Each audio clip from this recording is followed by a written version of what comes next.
Mini pizza ఎలా ready చేయాలో చూసేద్దాం. ఫస్ట్ అయితే మనం చపాతీ అయితే చేసేసుకుందామండి. రౌండ్గా చేయండి అని కొంచెం దొడ్డుగా చేయాలి చపాతీ. చూసాను నేను ఎంత మంచిగా చేసినానో చపాతీ. ఇప్పుడైతే 2 ప్యాన్స్ పెట్టుకోండి. ఒకటేమో దోశ ప్యాన్ హీట్ చేసేసేయండి, ఇదేమో రొట్టెల ప్యాన్ ఇంకా ఆల్రెడీ హీట్లోనే ఉంది. సో కొంచెము బటర్ వేసేసి కరివేపాకు వేసేసి ఫ్రై చేసి ఒక ప్లేట్లో తీసుకుందాం. కొంచెం క్యారెట్ కూడా అట్లనే ఫ్రై చేయండి. ఇప్పుడు ఒకటే సైడ్ చపాతీ కాల్చుకోవాలి. దాని మీద కొంచెం బటర్ కూడా వేసేసేయండి. ఇప్పుడు ఏదైతే ఫ్రై అయినది చపాతీ సైడ్ ఉందో అక్కడ పన్నీర్ కర్రీ వేసేసి మంచిగా స్ప్రెడ్ చేసేసేయండి.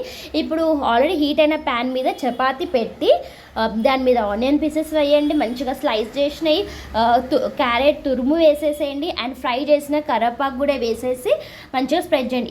ఇప్పుడు మనకి చీజ్ కూడా కావాలి కాబట్టి చీజ్ కూడా స్మాల్ స్లైస్గా చేసేసుకొని చపాతీ మీద వేసి మూత పెట్టేసేయండి. ఒక 5 to 8 minutes తర్వాత మంచిగా చెక్ చేయండి ఎంత మంచిగా క్రిస్పీగా అవుతుందో. అండ్ బ్యాక్ సైడ్ కూడా మంచిగా ఫ్రై అయిపోయింది. ఇప్పుడు మనం ప్లేట్లో తీసుకుందాము. సో నేను నార్మల్గా చేతనైతే చించుతున్నాను ఎందుకంటే కట్టర్ లేదు కాబట్టి. కొంచెం టమాటో సాస్ వేసుకొని తినేది సూపర్గా ఉంటుంది. ఇప్పుడు మా డాడీ వర్డ్స్లో తిందాం ఎలా ఉందో. బిడ్డ మంచిగా చేసుకుంటే ఎట్లుందంటే సూపర్ చేసి మా బిడ్డ ఇలా మేము ఫస్ట్ మా బిడ్డ చేసుకుంది మంచిగా సూపర్.